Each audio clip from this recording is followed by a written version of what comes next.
I was sitting at my desk, listening to this phone call, doing my email while I was eating lunch. It was like a very non-mindful moment. And I remember thinking, gosh, this call is such a waste of my time.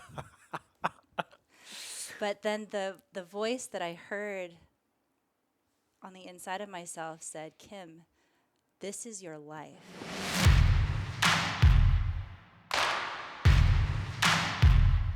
You have that book where you just replaced all the pronouns? Yes. Tell me about that. I'm like, I was What shall I say? So it's a book that was written over 100 years ago. And it was one of the very, looking back, it's considered one of the very first manifestation metaphysical books. And it had been recommended to me. I was really resistant to reading it because it just has a very blunt title. And a lot of the cover art I was seeing was, here's a pile of money. Here are gold bars of money. Yeah, So yeah, also yeah. the visual presentation of the book was also very blunt in a way that I had to get over in order to read it. And as I was reading it, I thought, oh, this is actually, there's some really good stuff in here. But also because it was written in 1910, the default pronouns were all male, or all he and him and Yeah. his and man and man and man. And so I noticed that I had been kind of translating it to include, female-bodied humans also. Yeah. And I thought, it'd be really funny. It would be really interesting to just switch all the pronouns because it's in the public domain. There was no copyright on it. What would happen if I did that? And I realized, I could actually do that. Yeah. It would take some work, but it would not. There's no reason I couldn't. Right. And so I did, and it just really delighted me. And I thought, I want to put flowers on the cover. I want it to be pretty. I want it to feel really inviting for female humans. And so I did. And part of what was interesting is that there was then some content in it that when you flip the pronouns, it actually felt very confronting. Like it, for example, it would say, the most important thing is that you are wealthy so that you can make much of yourself, something like that. Yeah. And it made me realize that, that's not the message that women people get. Very often the message that women people get is, the highest calling of a female human is to bear and raise children. And the Right. idea of a woman human being money focused, that's bad. Yeah. There's all kinds of bad words about girls who are focused on money. And I just realized, we have all of these different gender expectations and stories about what it means to be a female human compared to a male human, and how females and males relate to money, and how Yeah. throughout history there have been different rules about who can inherit money, who can have money, who can dispose of money, who can have a job to earn money, all of these different things that were wrapped up in that. So I flipped the pronouns just for fun and put flowers on the cover, to make, I'm like, that for me is what wealth and richness is like, beauty, flowers. Yeah. And so I did that. I love that because what some of the things you said that struck me was just the fact how we label ourselves. And I think when you label yourself, you give yourself this is my identity. Mm-hmm. And just by changing the pronouns like you did, it's oh, well, maybe I'm not, maybe I'm not these things. You really, people's beliefs can be, and we don't even know where it's where did that belief come from? And you're I don't know. That's what we've been told over time. And so that's what we believe in. Mm-hmm. And so by you doing something just simple like changing a pronoun, you're breaking so many rules. And I love that. Inviting new possibilities. Yes. As usual, anytime I start a podcast, I always go out of order because I just start chatting with the guests. And so we were just talking beforehand just about this book, but I want to actually introduce you, Joel from The Hack Life, and I'm here with Kim Nicol, who creates a space for humans to slow down, reconnect, and grow mindfully. She's brought meditation, mindfulness to fast-growing tech startups, hacker houses, attorneys, Fortune 500 executives.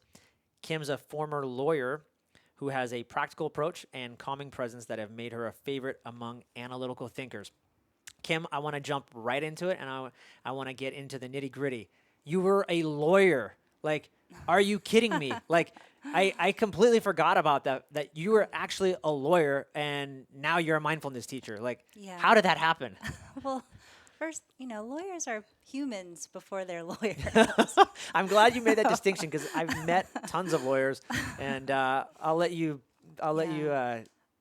I take mean, that belief away. there are a few pieces of that, and one is the thing that made me very interested in the law is that the law is the story of human conflict. How do humans deal with conflict, whether it's in a business or whether it's in their family or whether it's between strangers on a street? It's all the ways that we try to resolve conflict. And so the stories is what became so fascinating to me. And one of the things that I found as I was moving through my career, it was not like, I'm a lawyer. No, I'm not. I'm going to be a mindfulness person. It was a very kind of circuitous unfolding of life and experience that brought me from one place to another place. I guess I would say that I reached a place where I realized, oh, this thing that I wanted, that I achieved, becoming a lawyer. I had a moment of realizing, I think this is not what I want anymore. I think I want something different. And there was a moment of, is that okay? Like, can I? And the answer that came to me was yes.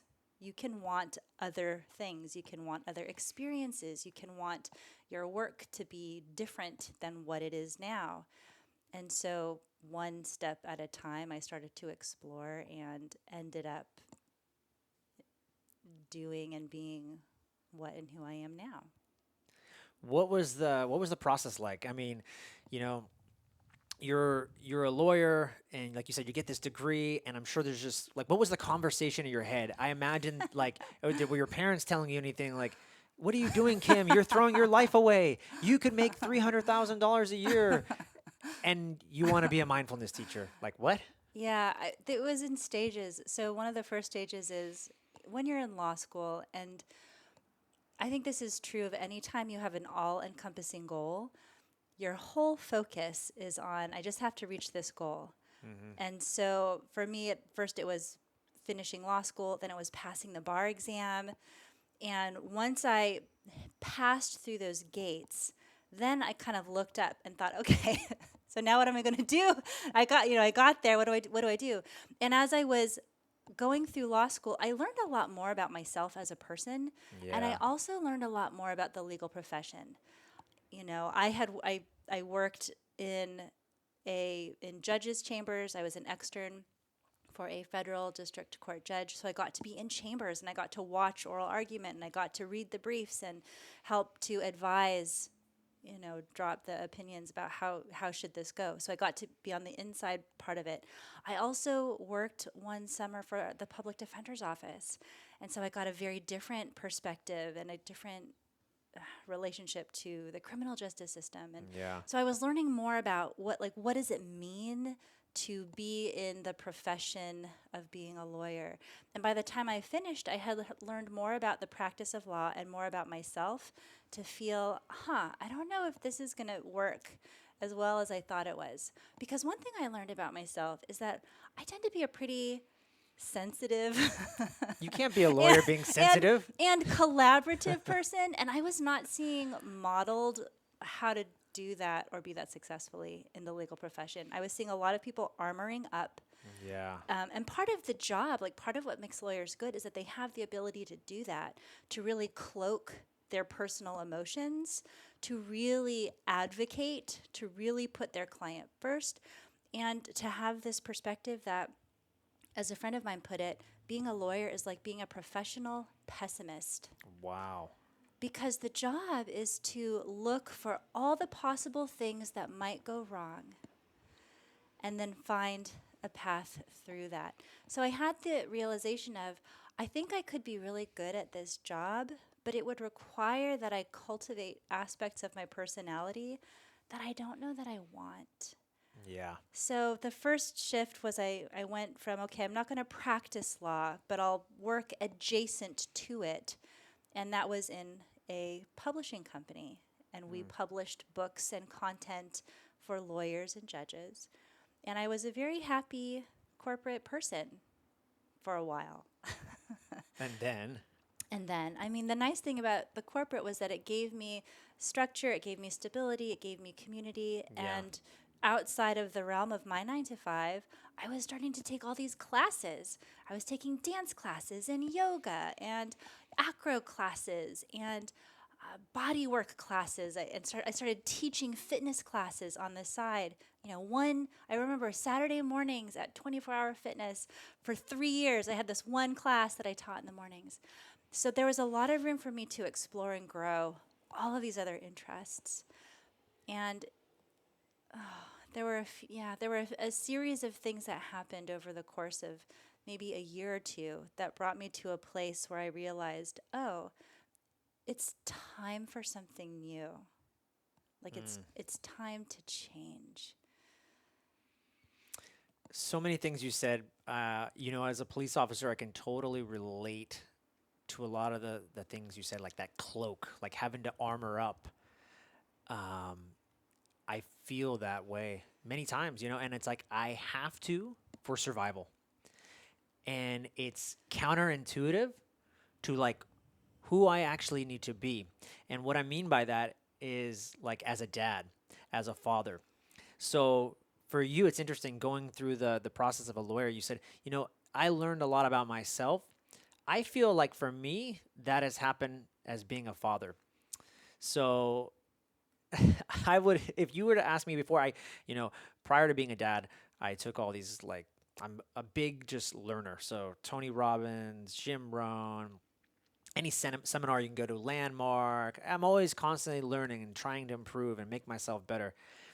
Out of all of that, I think my kids and marriage have taught me the most about who I am and what I'm capable of.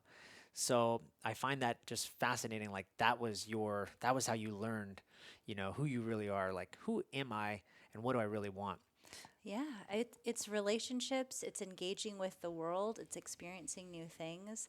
There are all of these little points of contact where you realize, oh, this feels resonant, this feels good, or oh, this is interesting, not quite sure how I feel about this. But all of that is part of being alive and part of being a human. And I think what's cool is that when we start paying attention to that and we start noticing, that's where so much value and so much insight is. So how did you finally break free? Like what was the day where you're like, that's it, I'm done. I am now a mindfulness teacher. Or was there a day that you remember where you're like, holy cow, like this is who I am? Yeah. I remember there was a day when I was on a conference call at work.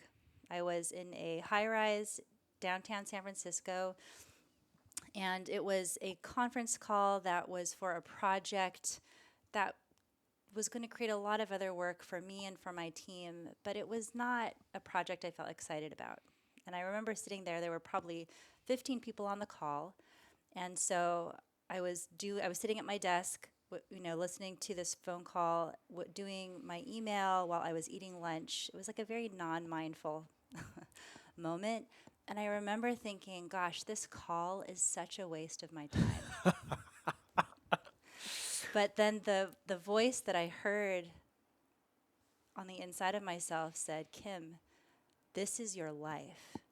And all of a sudden, what I realized was, oh, I am giving my life to something that doesn't matter to me. And all of a sudden, I felt this wave of emotion, and I had to put the phone on mute, and I felt tears come down my face because I realized I was just going through the motions. And I thought, life is too short, and it's too valuable to just give away without caring that you're giving it. Yeah. And so I thought, first it was, this awareness of that's not okay anymore. I don't want to live like that. I don't just want to go through the motions and give my life. And then the other voice that came in was, well, you're the one who wakes up in the morning and chooses to come to this job. So if you want something to be different, that's on you. Yeah. You have to decide that. And the question of what does that even mean? What does that look like? If I decide that now I want to live my life as though it really mattered to me, like what does that mean? And I spent probably 6 months chewing on that question, trying to figure out like what does that mean? Maybe I just find another job in this company. Maybe I Yeah. find another job at another company. And I remember started interviewing at this other place, and it was 6 rounds of interviews. And I thought, Jesus. this is it. Like, I'm going to jump ship here. I'll land someplace new. I'll start this new chapter. And I didn't get an offer. And I remember thinking, no, wait, that can't be right because I'm supposed to leave, Right. right? Like, I'm not supposed to be here anymore. And then the conversation that I heard in my head was, how important is this to you? Is this something that you have to have clear answers and you have to have a nice, neat roadmap? Or is this something that you're willing to step into the unknown for? And, Holy cow. right, and I just thought, oh, I thought this is so important that I'm willing to step into the unknown and trust that I and the world, like we will figure this out together because it feels like I need to go. I need, like, it is time to leave. Do you believe, we were talking a little bit offline, do you believe in like manifestation and like alignment? I've been reading a lot of books on that recently, and I'm really starting to embody and just feel like this whole idea of alignment. And it's like almost like if I've heard some influencers say, like, if it's not a hell yes, then it's a no. Like that kind of idea of like, if it doesn't align with me and like who I am at my core, that kind of like that idea of energy and resonance. Do you believe in that or? I love the word alignment, although I also think it's really tricky when we're trying to discern between hell yes and no, because a lot of Mm, us are not really well calibrated to start. Like we've spent much of our life aligning to the expectations of others or yes. aligning to the idea of who we think we're supposed to be. So there can be this internal recalibration that has to happen, especially when you're choosing something that feels like the ground has now fallen under your feet and you're feeling very disoriented. You're Yeah. trying to find a new inner compass of wow, like what is it that I steer my life by now? And the other thing I've noticed too, especially since I've moved into the world of coaching and teaching and learning and development, is that it's very easy to mistake our, like, where we are for who we are. So people will say, oh, well, it would be inauthentic of me to do X, Y, and Z. And what they're Yeah. really saying is that is unfamiliar to me. I have never done that before. So that's not where I am. But who you are is always bigger and beyond where you are in any given moment. So I think that the idea of alignment, absolutely yes. And there are a lot of different ways to experience it, talk about it, and apply that. We're always aligning to something, but Yeah. our internal sense of true north can absolutely evolve and change as we get rid of clutter, as we move towards new goals, as we kind of begin to reach into new parts of who we are. And then to your question Yeah. about manifestation, I really like manifestation as a word that describes a creative relationship. The way that we create our lives, our jobs, our relationships, like whatever it is that we are creating through the way we live our life. Wow. Okay. Yeah. I'm getting that. I'm like receiving everything you're telling me. I'm like, holy cow. Okay. Yes. Yeah. That makes sense. Not just like this woo woo sense of like, oh, well, let me manifest this because I'm going to think about it and therefore, poof, it's going to happen.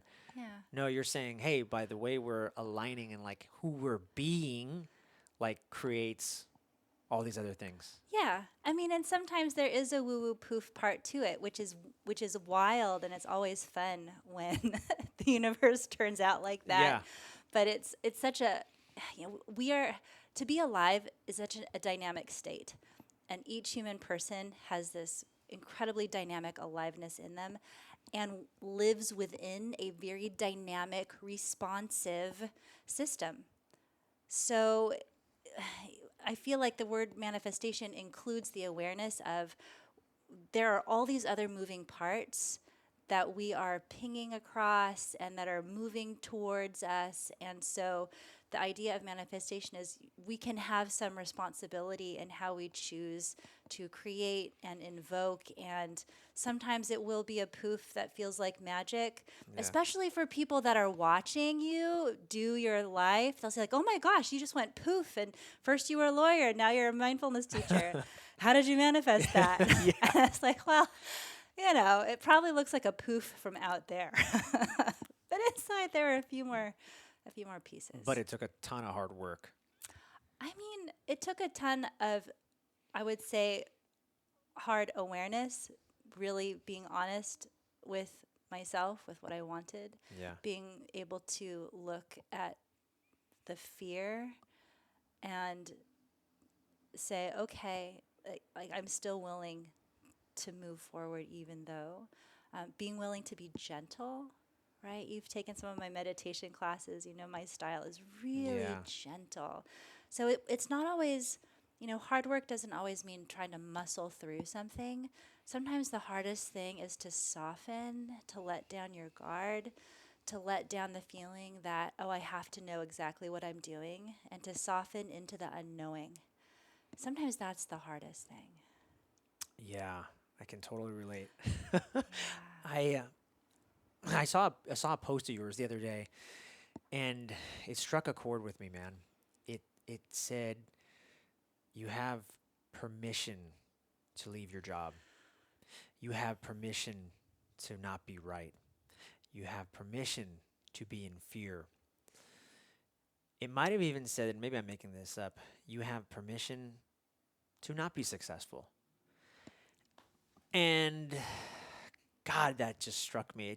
It made me reflect for one, but it just like stopped me in my tracks. I was staring at that post for a while and I was like, wow. Because think for most of us, so many of us are on this rat race, on this course, like you said earlier about I'm going to go to law school, then I'm going to get my degree, then I'm going to go to the bar, then I'm going to be a big successful lawyer, and so on and so forth. And just reading that post, I mean, I just like almost just dissolved, right? Just like, like it was heavy. It was like like I was heavy, is what I mean. Yeah. Like I'm heavy carrying all this load around Yeah. me, and then reading that, I'm like, oh my God, like. So, thank you. You're welcome. Um, Yeah. I wanted to ask also, what type of mindfulness do you practice, or is there a certain style? I will say for me, so much of my practice has been informed by things that do not wear the mindfulness label. And mindfulness is a word I learned much later in life. And then when I learned the word, I thought, oh, there are a lot of things that have been that for me. So I think of mindfulness as bringing your attention into the present moment with curiosity and kindness. And curiosity is every human is born with that. You have little kids, you know this, you see their curiosity. They're like, what is that? What is that? Can I touch it? Can I put it in my mouth? Like they're just so curious to understand and explore the world. There's no fear about I don't know what it is. There's no fear about like are people going to see me do it wrong? There's just this open curiosity without the pressure to make it into anything. And the kindness part is what keeps that curiosity really warm and friendly. Because curiosity without kindness can feel very pushy. I tell my lawyers it can feel like a deposition, or an interrogation. Where you're Ah, just trying to drill in. It's like relax. No, curiosity, but with kindness to keep it really friendly. And that's what allows us to bring our attention into the present moment in a mindful way. So for me, one of the yeah, first experiences I had of that state was in sports, right? Like I was a rower when I was in college, and the experience of you're just going to bring your attention right into this one moment, and you're going to let everything else fall away, and you're going to find that present moment awareness. Oh, that's what I did on the water when I was rowing. I've talked with people, and for them, it's when they're drawing, or when they're cooking, or when they're playing with their kid, or they take their dog for a walk, and they realize, oh, I'm just so in this moment. And it's not like a formal mindfulness thing, but it gets me into that place. So when I teach, I always want to teach from this place of practicalness. I want this to be practical and relatable. It doesn't have to be presented as this distant, esoteric thing that you have to, sit in a certain way or be a certain way. There are already ways in your life that you experience it. And now it's about, how can we bring more of it? Or how can you be more intentional about it? How can you use that in ways that help you in the course of regular life? I really like this idea of integrating mindfulness into your life rather than having it be a separate, distant thing. Amazing. Okay, tell me how we integrate it, because that was one of the questions on my mind. I was going to tell you, hey, you know me. I'm busy, busy, busy, busy. I Yeah. love mindfulness training. When I do it, I'm like, this was great. I should do it. I even have an app called Headspace that I try to like keep me on on pace, right? So it tracks what I'm doing, and then I'm like, Yeah. yeah, you feel a little dopamine rush. Hey, Yeah. I'm 10. I got 10 sessions in a row, whatever. And I absolutely do love it. And actually, I was pretty good about mindfulness training prior to my second child. And what would happen is I would get up early in the morning before everybody else got up, and I would at least do 10, 15, 20 minutes just by myself on the app, and then I'd start my day. And now I just feel like that time is gone. I don't know where it is. And then when I think about doing it, I look at the app, I look at the phone, and I go, I don't have time for this. Yeah. So how do we integrate it? Well, you are now in the master class of mindfulness because you have 2 children. And children are the master teachers, in part because not only are they always in the moment, they kind of haven't built up the capacity for long-term planning or carrying regret. They're so in the moment, so they can really model for us what that looks like. But children Wow. will also challenge every idea you have about your spiritual advancement. Yes. And I say this, I am not a parent, but I do have 2 nephews, and I was doing some, I was child caring, babysitting for them, and I remember thinking, I am an adult woman. I have an education. I go into companies all the time, and I coach and I train and I teach. Why can I not get this kid out of pajamas and into regular clothes? Why is this hard? And it was really humbling. It was so humbling because there's no, I mean, on the one hand, children are so direct, but they also very quickly learn how to become master manipulators Yeah. and how to get what they want because they're so raw, they're so human. So my first thought is give yourself some credit because if you're parenting, you're in advanced mindfulness school. Yeah. Just being a parent. And there's this practice. The way I want to explain it is this. If in the moment you can notice, wow, right now I am simply exhausted and I have very little patience. That is what's true for me in this moment. That's mindfulness, Yeah. right? If you're saying, I really just want you to sleep. I don't want to read another story. As much as I love you, I'm tired. Yeah. Yeah. Daddy wants to go to bed. Yeah. And the ability to just notice, oh, this is what's here right now. And you bring a gentleness towards yourself. You bring a gentleness towards the kids. I had a friend of mine who shared with me, I've written some books about mindfulness, and there are these little pieces. Yes. And one of the ways that she started bringing this to her children and her family is the kids were, I think, ages 3 and ages 5. And so she'd read one little section, and then they just sit and close their eyes for 4 breaths. Let's just sit together and close our eyes for 4 breaths. And then they would talk, Like what was that like? And that was it. So it was really, really Yeah. small and it was kind of all together. But, in terms of integration, it really just is where's my attention right now? What is the emotion I'm having right now? What am I noticing with this tiny human right now? And sometimes as simple as just naming it. Yeah. You know what?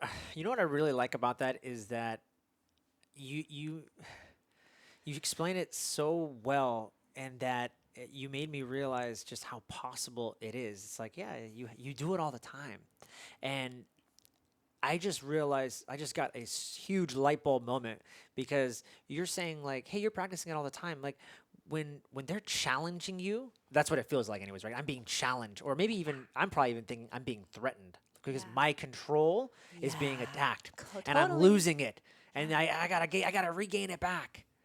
But it's like in that moment, that's my chance to practice mindfulness.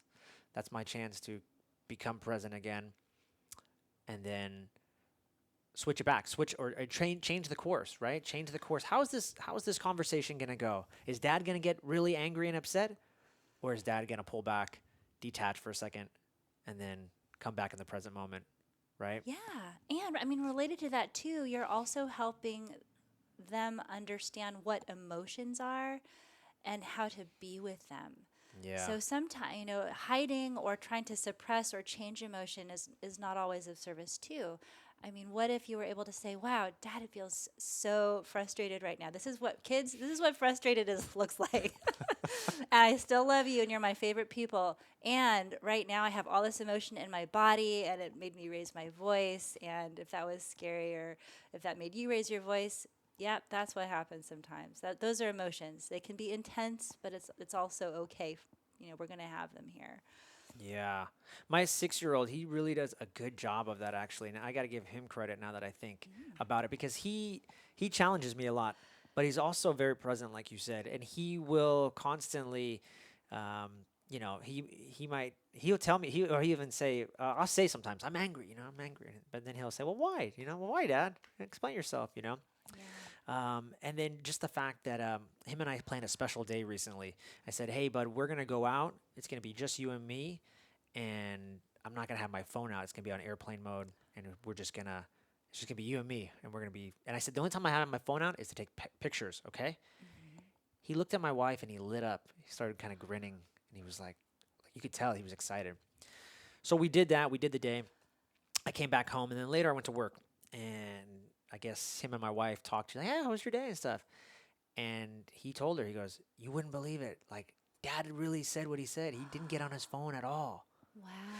So, a couple of things from that story just reminds me how easy it is and how present I'm not, right? And then at the Yeah. same time, it's just like they're watching, and they see everything, and he really knows when they feel that lack of presence. And you're right, they are the Yeah. best barometers And of presence. that's so great that you articulated it to him. That I'll only take my phone out if I'm taking pictures. Otherwise, it's gonna stay away. I my nephew once I was at their place and I was doing something on my phone. I don't even remember why. It wasn't that important. And he says, "Could you put down your phone and play with me?" And it just hit me right in the heart. And I thought, "Oh, of course, baby. Of course I can. I don't even know why I'm so interested in it." Like humans, little humans, kids, they know. They know where our attention is. And part of feeling loved is feeling that you have someone's attention, that they're right with you, they're present with you, and they're Mm. kind and they're curious. They're not telling you like you have to do this.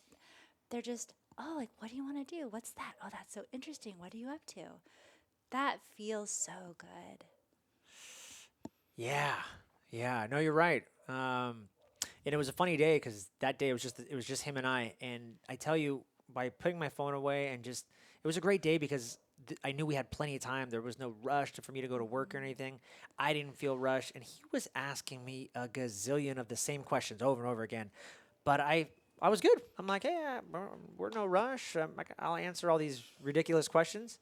And but I think I felt different, and feel like he felt different too. Like there was just this different energy where I'm answering all his questions, and there was no like annoyance from me or like, oh God, I'm answering this, the same questions. You're Yeah. exhausting me, kid. But yeah, it's very interesting when that happens. That's awesome. Another thing you said that I got was having compassion for yourself. I am the worst at that. I am so hard on Mm. myself. And you were just in your last story about mindfulness, and how you were saying how you can cultivate and integrate it in your life. It just sounds like having compassion. Do you find that to be? Is that something that you notice that's hard for a lot of people, or even including yourself? I mean, I just find it really interesting that you saw that and you said like you're already doing it, and this is how, and this is why, and I'm like, man, I didn't even think of that. Yeah, yes to all of the things. Yes, I see it a lot with people. And also, it's something that I have had in my own life and have had to learn that it's okay to be nice to myself. It sounds so ridiculous. It sounds so trivial, but it is such a significant perspective. It's such a significant internal posture, if you will. And I think, especially with kids, because kids are always looking and noticing how you do life, how you do things, not just what you say, right? Kids watch what you will listen to what you say, but they'll really watch what you do. And so if you are telling telling your kid that, hey, I love you and I care so much about you and you're the best and I really care about you. But on the inside, you yourself do not give that same care and love and generosity to yourself. If you withhold that from you, they will notice that, they will feel that, and then they end up very often mirroring or adopting that behavior, which is interesting, which is Yeah. really interesting. And I mean, I have noticed this in some ways in my own life. I felt like, why am I so, like, where did that voice come from? Like, what is that voice that is so judgy and so hard? Mm. And I thought, I don't remember my parents being like that to me. Like, where did I get that from? I remember thinking, oh my gosh, I think I know which parent holds that in themselves. Like, they're so hard on themselves. Mm. And I aligned to that, right? Like, I modeled You copied my it, yeah. inner space off of that. So that's one part of it. But the other part is just the sense that you are a human. You have been given a life to experience and to care for. Like, how can you not offer kindness and compassion and forgiveness and care to that life? Like, how can you offer it to the life outside you, but withhold it from the life that is happening within your own cells and your body right now? Yeah. I think it's so easy to just want to give, and and I think, and I mean, I'm self-reflecting in the moment here, so Mm-hmm. it's just like it's so easy for us to maybe, and it's probably even a cop out, right? Or it's an identity that's maybe not a good one, but it's like, especially as like police officers, or like, this is Yeah. what I do. I serve, and then I never take care of myself. Mm-hmm. Yeah, man. I mean, that's that takes some just reflection and some awareness. And I think for a lot of people too, they I don't want to say they hide behind it, Mm-hmm. but it's just very easy to not even probably recognize what they're doing. Yeah, it becomes a habit. Because I'm good. Actually, I'm doing good things. I'm giving, giving, giving, giving, right? Yeah. Like they look at it like it's a good thing. Mm-hmm. But then what about yourself? What about loving yourself? Yeah, absolutely. One place I've seen this in the work that I do is people will say, "Oh, but I need to be hard on myself, otherwise I'll be lazy, or otherwise I Yeah. won't achieve anything, or if I want to reach my goals, like I have to be really, really hard on myself because that's what will help me to get there." And Hustle, grind. yeah, Yeah. and on the one hand, it's like, okay, maybe it's fair. That's probably the strategy that got you this far. Yeah. And the reason you keep doing it is because it's worked to some extent in the past. but it also is exhausting. It's a really easy way to burn yourself out. And instead, as a possible alternative, what if you just tapped back into that sense of curiosity and the desire to create and be an expressive human? Because my perspective is that as a life, you are a life. There's a life that moves through you. The desire that you have built in to grow and to expand and to create and to try new things, and just like, oh, it would be really, really neat to do this. It'd be, oh, I wonder what would happen if I could do that. That is way more energizing and far less challenging on your system than the anxiety. So if what you want is energy to motivate you, choose something that will be more sustaining and more uplifting Yeah. than something that is going to wear you out and exhaust you and have other possible toxic cumulative effects.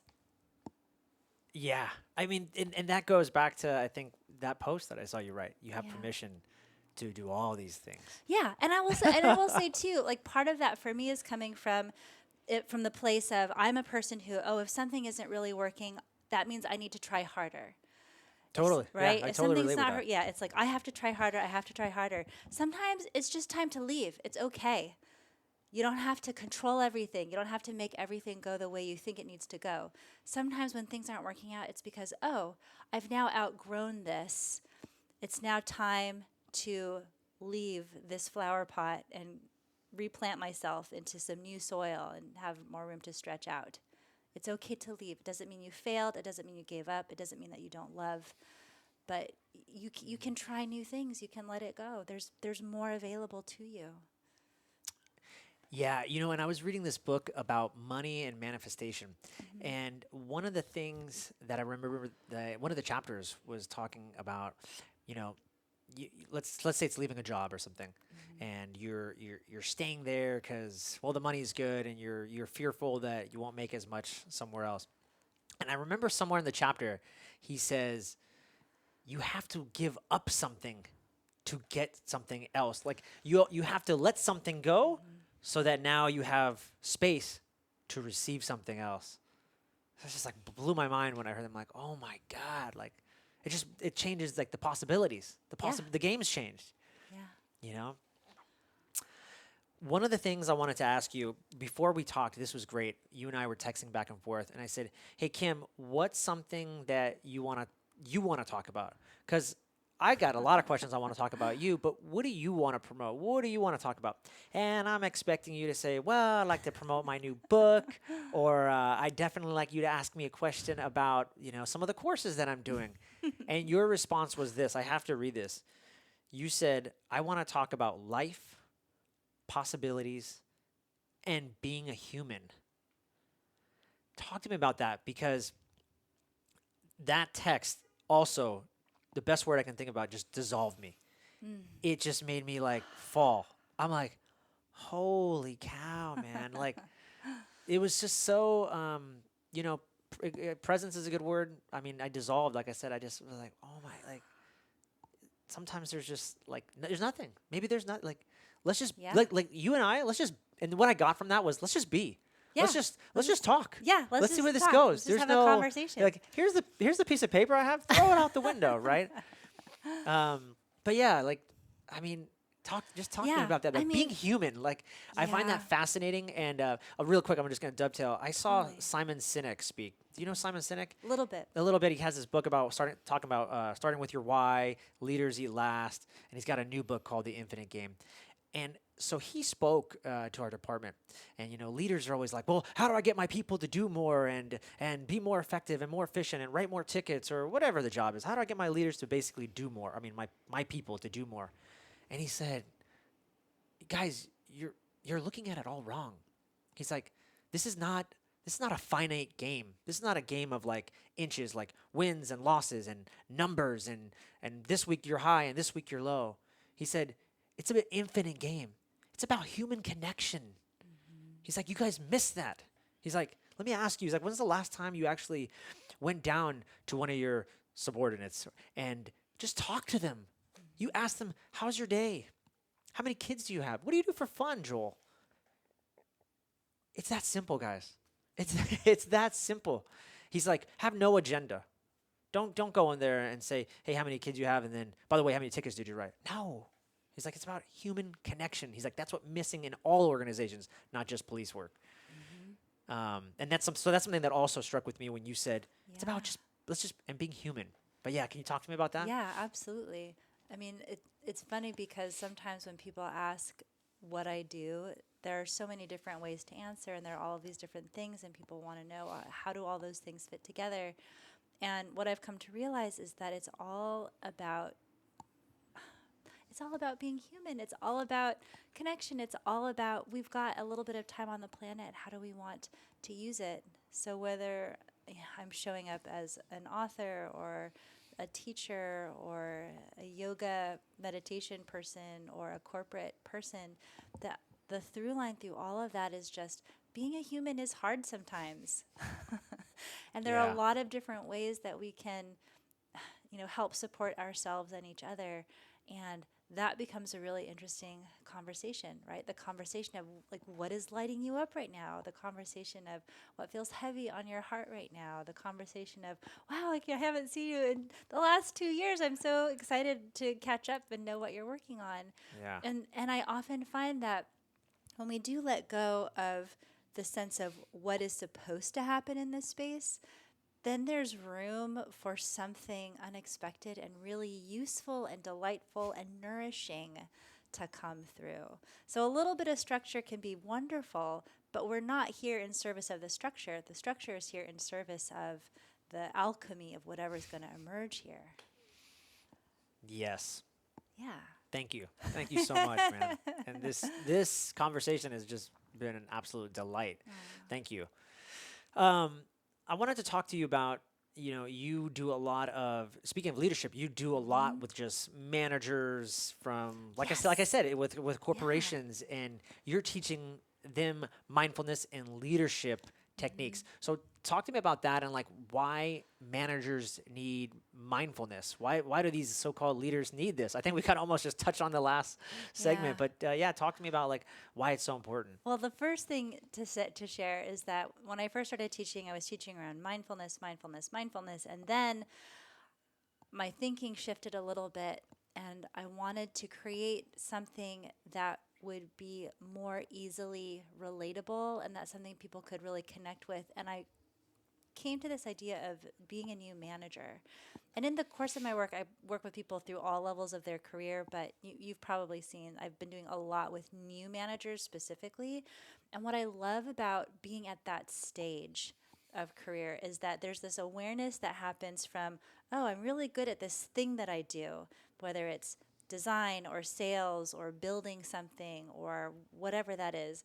And then you go higher and now you're managing people. And there's this awareness of, oh, this is a different skill set. Like I was not prepared for how to do the relationship and communication part of working with all of these people. And so the conversations that happen with new managers are fascinating to me. And I also end up working a lot with people who have never, like, they might not be officially managing people, they don't have direct reports, but they do have people they have to manage by influence, or there's like an unofficial reporting structure, and they are the ones who have to make all the things happen. And so I found that, for me, mindfulness is a very fundamentally useful skill in every context. But when I bring it to the conversation of work and management and leadership, it just becomes a nice ground upon which to talk about self awareness, communication, because those are the two things that break all the time. All the time. All the time. Yeah. And when there's no self awareness and there's no communication, nothing gets done easily. Everything is harder. Yeah.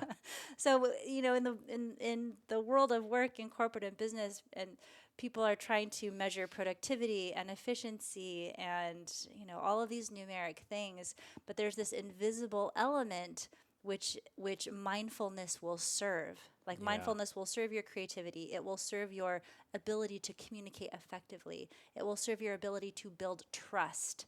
It will serve your ability to create a culture of learning. It will serve your ability to see a higher vision and then communicate that vision to people so they feel invested, motivated, and then willing to go the extra mile. I Yeah. see it as this almost like this master key. It unlocks so much, it becomes so useful. I remember, I think, it was the first time I met you was at a mindfulness workshop that you did for us. Hmm. And I remember you doing the workshop. I can't remember how long it was. Maybe it was like an hour long, 45 minutes, something like that. And I remember that was actually, I got to credit you. I think that was probably the first time I was even really introduced to mindfulness Ah. and that kind of training. And I remember at the end, first of all, I felt great. Afterwards, I'm like, I feel amazing. And I remember you asking all of us afterwards something of that, what you just said really was, hey, like, how many of you like can see like how many of you like feel better? How many of you like feel more creative? And how many of you can see like you basically, everyone's like nodding. We're all nodding our head like, yes, this makes us more creative. Like, yes, this would be better. Yes, we'd be more productivity. You probably even gave some like stats and like science to back it up. And by the way, you're more productive if you're mindful. And and then I remember thinking, well, how many of us are actually gonna go forward and continue this practice? Hmm. Like gave us all the answers, and so I'm just left thinking Yeah. like everybody knows. I think we're reaching like this. What do you call it? Where like you reach a point and we're a tipping point. We're Hmm. reaching a tipping point where like mindfulness, people know it's good. Like you Yeah. need to be cultivating and doing it. But again, when you're working with these organizations, do you see that struggle of them wanting to take on mindfulness, or like, no, it's not really for our corporation, or no, we don't really need that woo woo mindfulness. I would say usually by the time people reach out to me, they're already curious enough about it that it's something they recognize as relevant. Yeah. Sometimes there will be an event and there will be people that have to be there. So the person that was organizing the event is really into mindfulness, so they hired me. Yeah. But there might be some skeptics in the crowd, and that's totally fine. I get it. I have been there myself, and I'm very comfortable because part of this is I don't want anyone to take what I say and just believe it. Yeah. I don't want them to give me that kind of authority. My objective is if I can help create a little curiosity for you and also facilitate an experience that will let you decide for yourself based on your experience of this thing. If this is of use, I trust that you will take it and use it in a way that will help you. Even if it's just a little idea in the back of your mind, and then 3 months later, you're in a bookstore and you pick up a book that you wouldn't have thought to pick up before. Yeah. So I'm not so much about here's the plan and do it in this way and this is what will happen. I really believe in serendipity and Yeah. that there are to your point, there are so many teachers and so many apps and so many ways that it can move in a person's life.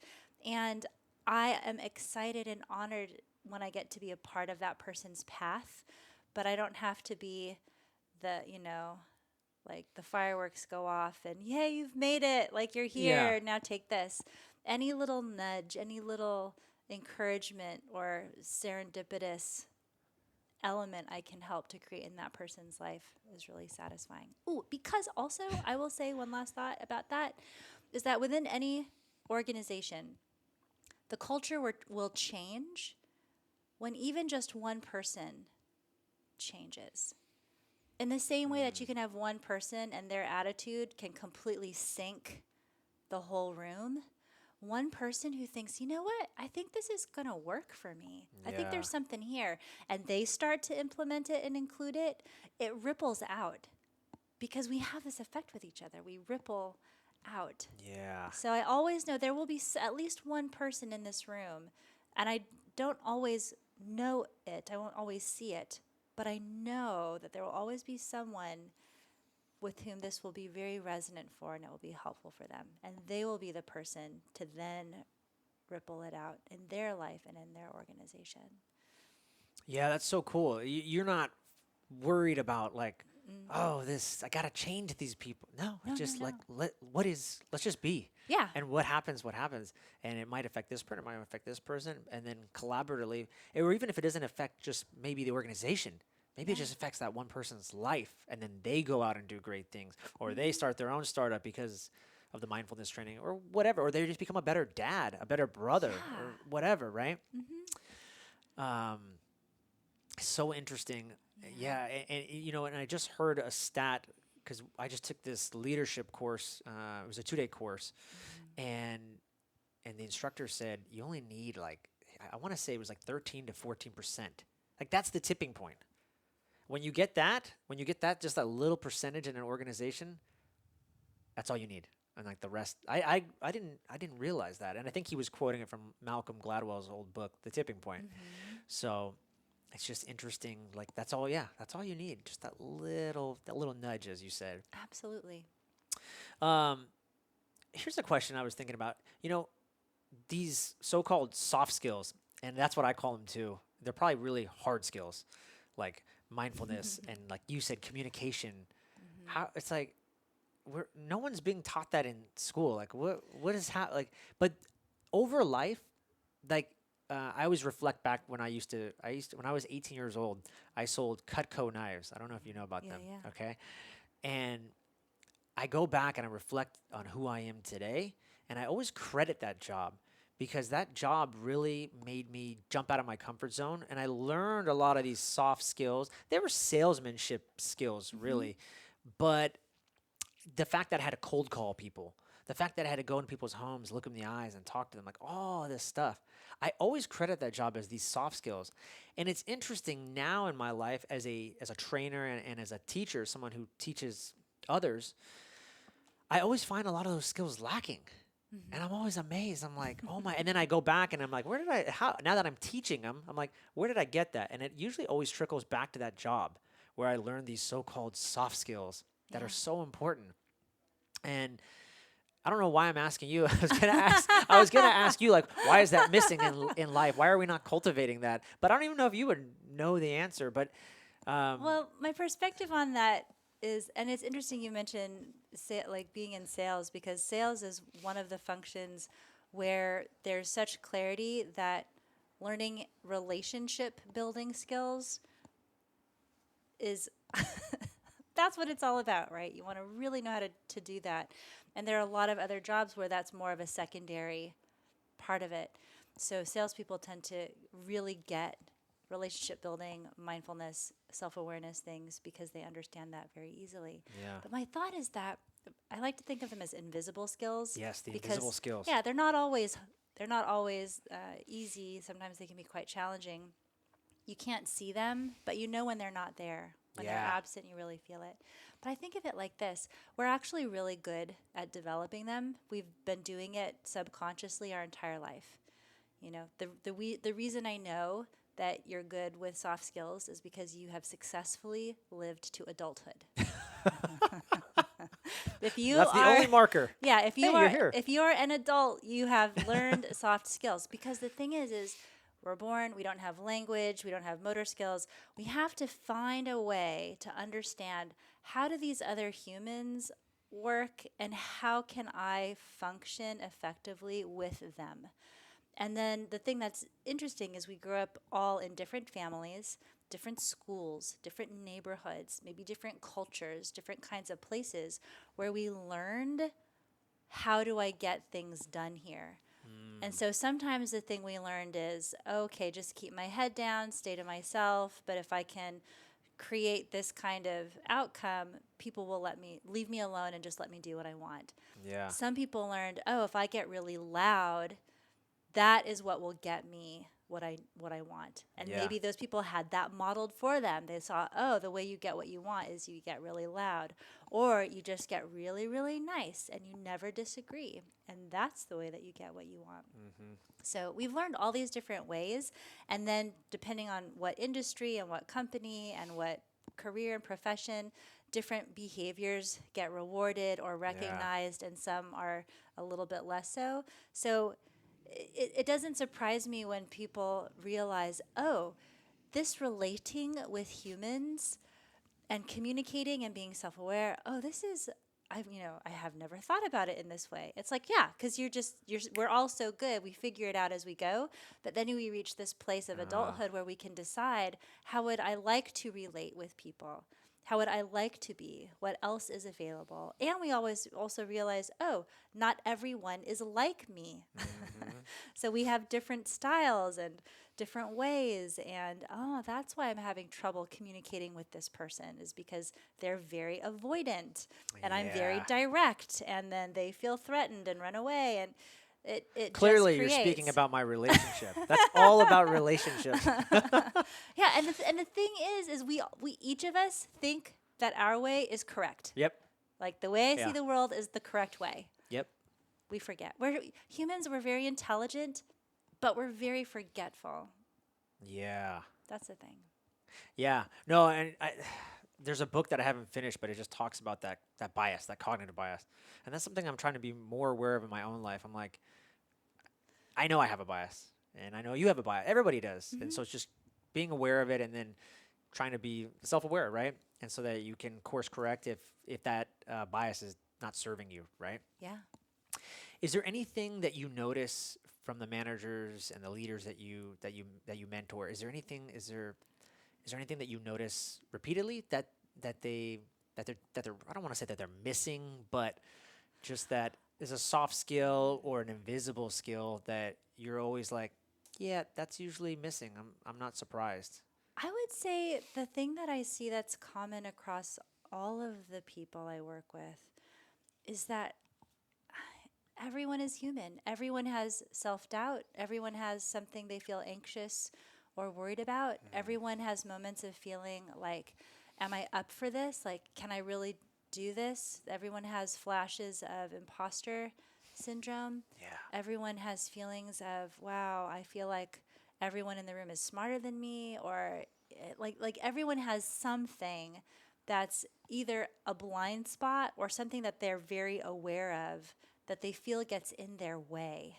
Yeah. And so that's what's really interesting, is that often when we're moving through the world, we're sort of trying to hide the thing that we don't feel really strong about, Of course. right? Yeah.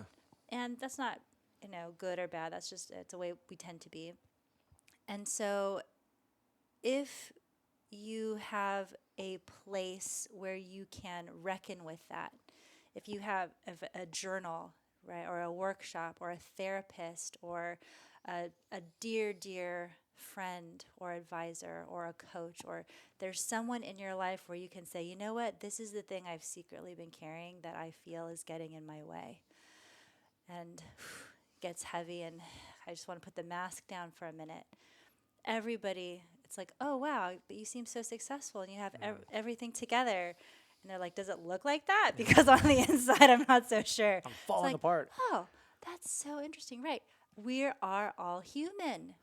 We all have that. We're all trying our best. We all want to be respected and seen and appreciated. We all want to do work that matters. We all want to feel that we are making a difference in some way,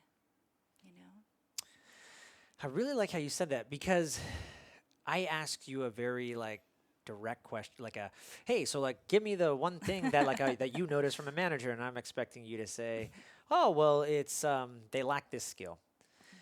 And what I'm really starting to get from you is that you go in there so present, so open-minded, and you're non-judgmental. That's what I get from you, in that you just go in there and you're not even looking. Oh, that guy's missing this. This person's missing this. You're just like, oh, let's just see what is. Let's just be and play. Yeah. Let's be curious. Let's just play and see what happens. And you know that everybody's missing something, and so it's gonna be fun. We're all gonna learn something. Yeah. And so you don't have to worry about oh, well, Joel's missing mindfulness and this guy is missing yeah. it, because it's just gonna happen. Everyone has a thing, and it really is. I like to go in and just be curious about what will this person bring to this conversation? What would they like to bring? What is available? What is here for them? And sometimes just asking a question and then getting out of the way creates the space for something to emerge and be seen that maybe they haven't revealed even to themselves. which is pretty powerful. Yeah. How does Kim Nicol practice mindfulness? Right now, it is through walking. Mm. Oh my gosh. Yeah, I love going for a walk. It just from walk out my door, walk through the neighborhood, walk to a park. I look at trees, I look at flowers. I love going to dog parks. Oh my gosh. And watching And you the don't have a dog. No, I don't Yeah. have a dog. But I love to watch dogs play because they're so expressive. They're so joyful. They're so funny. And Yeah. so that for me, like that helps me get in the moment. I'm just going to go for a walk. I'm going to move my body. I want to watch dogs play. That is my favorite current mindfulness practice. That's so interesting. Wow, that's so Yeah. cool. Hmm. And I like, again, one of the things I really like about this is the way you integrate mindfulness into your work, into what you do.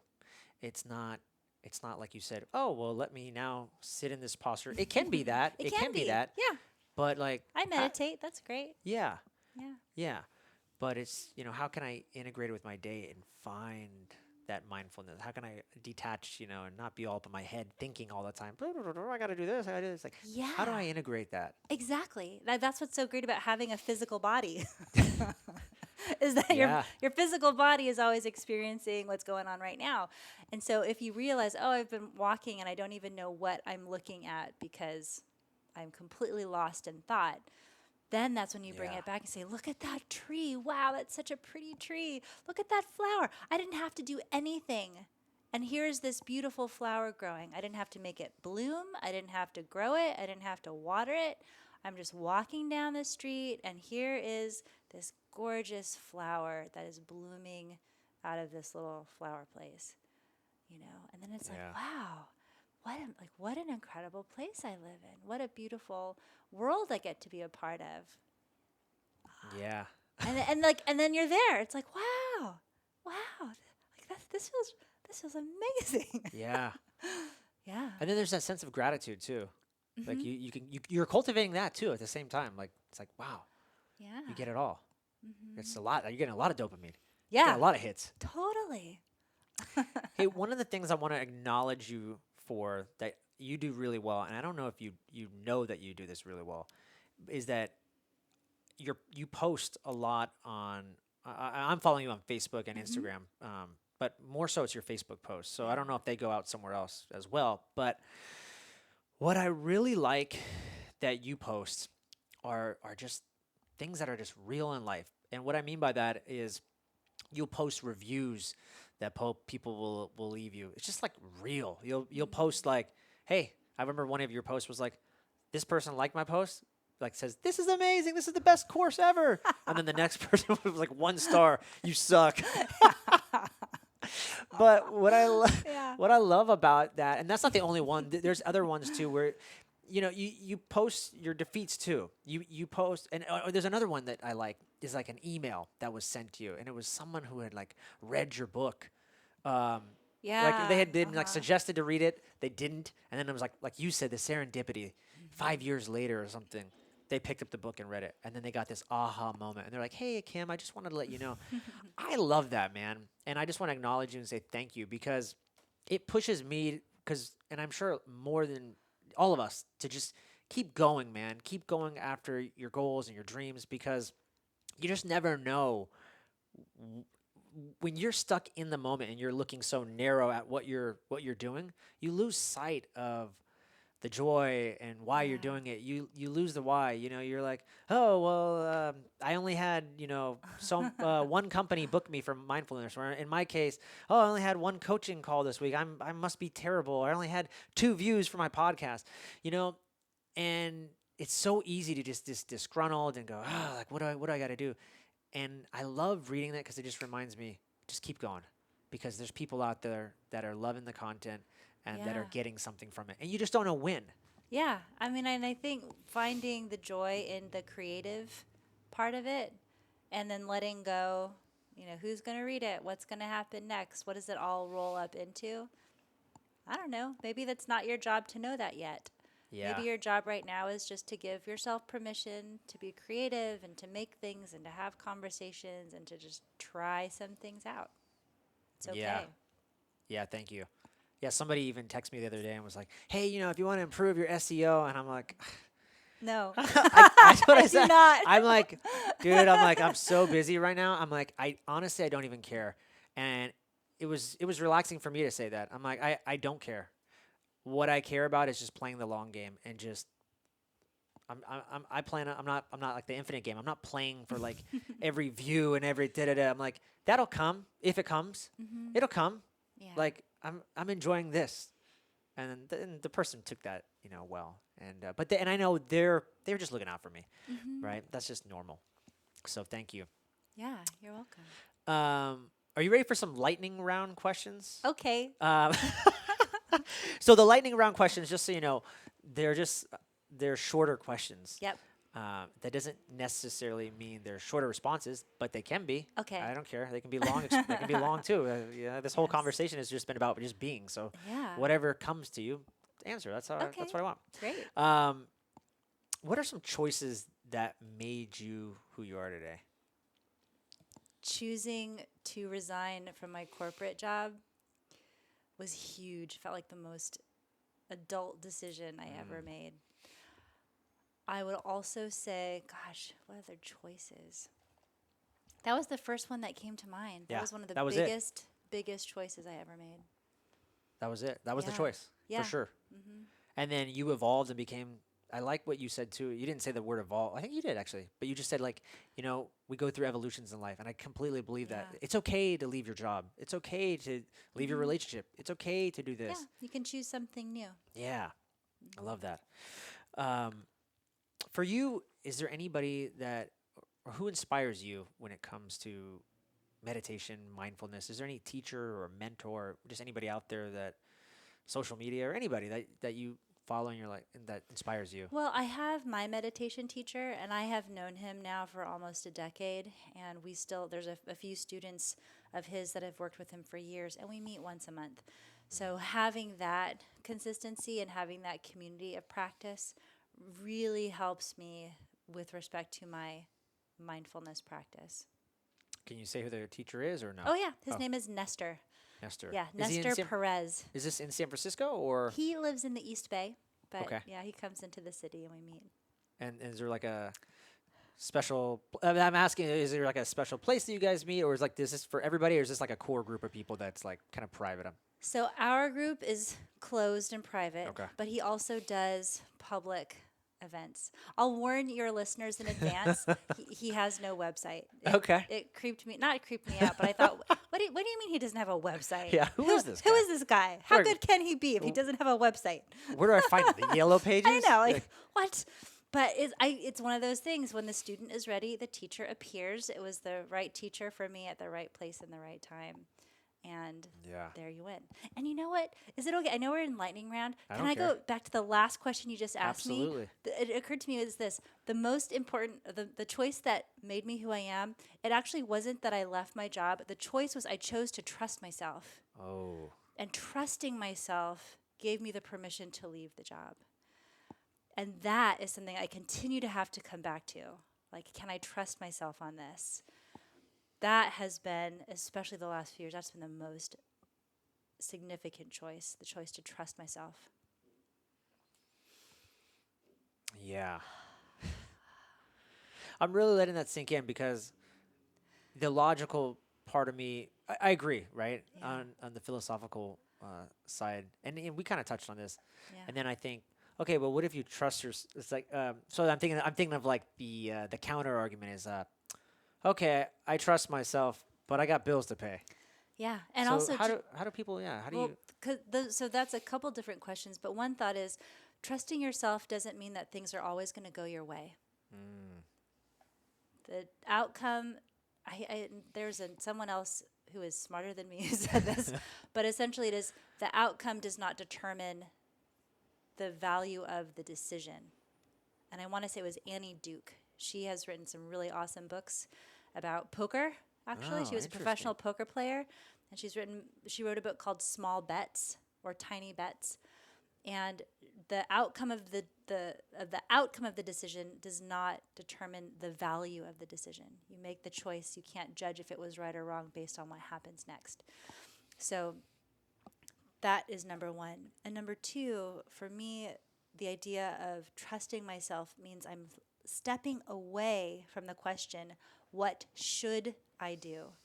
Because should is always envisioning that there's some outside ultimate authority with the answer key who's evaluating you against whatever other people are doing or the imaginary thing that is correct for you. So when I stopped letting go Yeah. of, oh, I should do this, this would be the smart thing to do, and got more aligned, we're back to alignment. We came Yeah. full circle. Back to this place of like, what is it that I truly want? What is it that truly matters to me right now?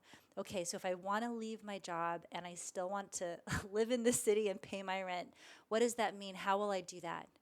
So it invites you to continue to go deeper in the questions rather than just shutting out and saying, oh, I'll just do this and flail, Yeah. or I won't do this and I'll build resentment. It's like, okay, if you really want to do this, if you're going to trust yourself to leave, can we also trust ourselves to be resourceful about generating income in another way? Yeah. And for me, at the time when I left, I did have my one class a week I was teaching at 24-hour Fitness. And I'm like, how many other classes can I teach? I'm just going to add more classes. Right. I'll learn how to also generate money, and I'll reduce my expenses, and I'll sell my car, and I'll, how can I, we have to both be not realistic, but we want to look at what am I really working with here in the world? I'm not going to manifest a replacement salary tomorrow. Right. But, okay, let me take a real good hard look at my finances, at my expenses. How can I generate an income? How can I create a salary? Like, how can I do? So it will then push me to get creative. But if I'm willing to trust myself and follow through with that, that's what makes it possible. It seems like too it's an ongoing conversation. Like you don't Yeah. just have the conversation once like, Correct. oh, like I trust myself, and then like you said, you just go. Like no, Yes. there's it's an ongoing like, Yes. can I do this? Or can I Correct. do this? Let's keep being curious. Let's keep Yeah. thinking about this, Uh-huh. and not just, oh, okay, well I quit my job, deuces. Yeah. Like let's continue the conversation. Keep it, make it an Correct. ongoing conversation. Uh-huh. I love that. Yeah. Very cool. Thank you for going back, by the way. Yeah. Thank you for this. You're the first person on the lightning round to go back. Thank you. I appreciate Delayed it. response sometimes with me. What are some exciting projects that you're working on right now? I have been excited about the new managers work I'm doing. It initially started as one 90-minute workshop that I was teaching once a month in San Francisco. It's now expanded to a half-day event, a full-day event, a 5-week event. I've been experimenting with how many different ways can I offer this to people. So now, instead of just being in San Francisco, I have an online program, and I'm testing that out with a small group of students, and that's really Nice. cool. I'm experimenting with how can I create content for people who can't be here. So maybe that's audio, maybe that's video. So I'm really expanding the way that I'm sharing and playing with that material, and that feels exciting because I see people from all these different industries. Most companies and industries are not really good at helping their new managers. It's like this universal blind spot for so many of us. Yeah. So it feels really exciting to know, oh, I can create something that will help people in all these different places, in all these different ways, and then ripple out and create a positive effect. That's so amazing, and one thing I just thought about when you said you're first of all you're right. The leadership that managers are being given is trash, so they need someone like you. But more so, I think I just took this 2-day course on leadership, and afterwards, after I took the class, I kind of thought to myself, you know what? I need this like once a year. Like I need to be doing something like this just to bring me back and reset me and kind of get me back to aligning with why am I here? What am I doing? I think we all need that check-in. So, I mean, and it's like a never-ending journey. Mindfulness and cultivating it, like you really have to. It's a constant thing, man. Or you can. Yeah. It's a conversation. It is. I mean, and it's also kind of like breathing. Breathing is great, but you don't just do it once. You do it all the time. Yeah. It's continuous. So I feel like with any learning, with any insight, especially around topics of leadership and personal growth and expanding your own awareness, you're changing, the world evolves, so we continue to revisit because we learn both the depth but also the expanded height of it. Yeah. I mean, I just Yeah. think companies you would create so much value for companies even Yeah. if they weren't new managers. It's kind of what I also wanted to say. Oh, Do you well, know what I mean? thank you. Like That is so they kind. they need Yeah. someone like you Hmm. just once a year or whatever, just like a check-in. Like, Yeah. hey, are we doing this? Hey, we're doing this. Like guarantee, like you just said, people are gonna walk away Yeah. going, oh my God, I'm not doing that. Yeah. Oh yeah, or and again, even if it's not in their work, it could be in their family, it could be in their Yeah. personal life, and all that stuff correlates. Yeah. Um, Hmm. I was learning something about like there's no such thing as this work-life balance. Like Yeah. they're all together. It's all mixed into one. Yes. Correct. Okay. So like, Uh-huh. don't try to separate them. Like, oh well, if work is good, then my home life sucks, or vice versa. It's like no, Hmm. it's all one. Yeah. So like, Integrated. make it great, right? Um, if someone were, I, so I think you answered this question.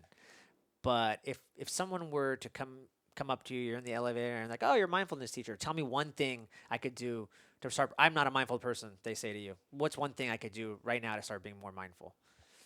I would say, what's something that's going well in your world today? Ooh, That's it. And they would think about it and find something. Or they'd be like, nothing. Nothing is good. okay. That's okay too. Yeah. You know what I just realized too is if it's good or bad, you're starting the conversation, 100%. and then you're just like, oh, Yeah. why does my life suck? Yeah. I mean, mindfulness is really where are you putting your attention. And so some people look only to the positives and they can be really annoying because they want to put a silver lining on everything and they can be in denial about the things that aren't working. You also have people that only look at the problems. No matter what else is good, they're only looking at what's not working. So being mindful is the ability to know that in every moment throughout your life, there are both. Things are amazing and simultaneously challenging and Yeah. potentially devastating. And we don't cling to that which is wonderful and we don't push away or fixate on that which is not.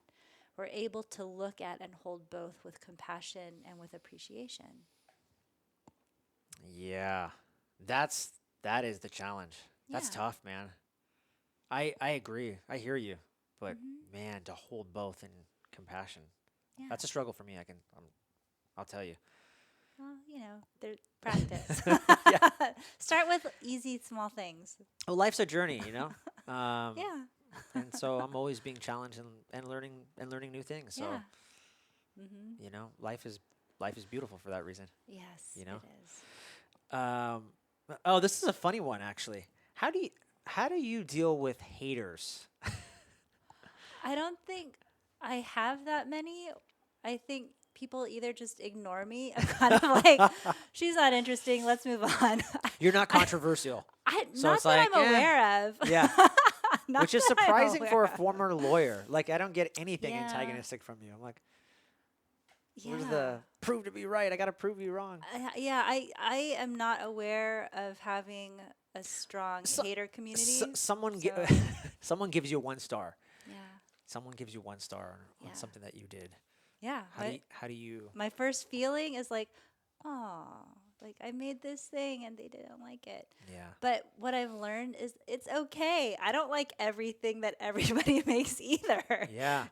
So it's about not taking it personally. Yeah. It's about trusting I'm not their thing. I'm not their teacher. I'm not their guide. It's okay. I'm glad that they know that about themselves. I've also learned some people get a lot of pleasure out of complaining about things. Yeah. So if I give you the opportunity to enjoy your life more by complaining about something, that's awesome. You're welcome. That is so cool. Yeah. Yeah. Yeah. Thank you. Yeah, it's You're doing okay. everybody a favor, actually. Yeah. Oh, you know what? And just real quick, Yeah. because I told you about the 1 star. I'm very happy that you are doing these tracks. Oh, thank That you. you're creating that was one of the things you said. Now I'm going back in the lightning round, but one of the things you said was that you're creating a lot more, and I did notice Yeah. that, and I like that. So keep doing that. I think Thank that's you. cool. That So means a lot. yeah, keep doing the tracks and stuff. I think that's powerful. So thank you. All right, here's a deep one. If the old you could see the new you, What would the new you say? Oh, the new me would say, this might be hard to believe and it's okay. Like, you don't need to know how you're going to get from here to there, Yeah. but, like, you're doing great. Like, there's nothing wrong. You're doing great. I believe in you. Things are amazing. Yeah. Thank you. Yeah. One, I'm a big reader and I've been influenced a lot by great books like yours. What's like one to three books that were game changers for you that you think other people should read? Yep. The Art of Possibility by Benjamin and Rosamund Zander. I love that book. I read it. It was recommended to me almost 10 years ago. And I remember it was just like a light bulb, and it was cheerful and funny and thought provoking. And it's a book I've continued to go back to. So, The Art of Possibility, I highly recommend. I saw you post that, and it's funny that you said that because somebody else had recommended that book to me. Anytime Yeah. two people recommend it, I'm like, okay, that's it. It's time to get it. Yeah. Yeah. Thank you. You're welcome. Any, you know, I, my show is called The Hack Life because I'm into biohacking and I like the idea of hacks, right? Like you can hack this, hack that. At the end of the day, though, I do truly believe that you need mastery. Yeah. But are there any hacks or rituals or practices that you do on a daily basis that you find to be just such a game changer and you're surprised that other people don't do it? I would say it's more of a mindset thing, which is that things can be easier than you realize. We create so many obstacles for ourselves in our own mind, and so much of it is smoke and mirrors. It's not real, but it feels real. And Yeah. so it ends up getting in our way, slowing us down. So I would say that when you wake up in the morning, consider that everything might be easier than you think it needs to be. Is that something that you'll actually say to yourself, like silently, It or kind it's of just a depends on mindset? the day. I mean, sometimes they're like, oh boy, let this be easy. Let it be easy, Yeah. you know? Yeah, that's true. It's just a gentle reminder to just remind you, like you said, doesn't have to be hard. Mm-hmm. We're finishing up. Where can people find you? So I'm on Facebook. You have mentioned this. I post a lot on Facebook. I post also on LinkedIn, so people can follow me either of those places. And I have a website. It's my name, kimnicol.com. And honestly, if I will tell you, being very honest, I'm really bad at updating my website with all my things. So if you Google me, that will also guide you to my content. It's scattered all over the internet. Awesome. Thank you so much, Kim Nicol Thank you. on The Hack Life. Thank you.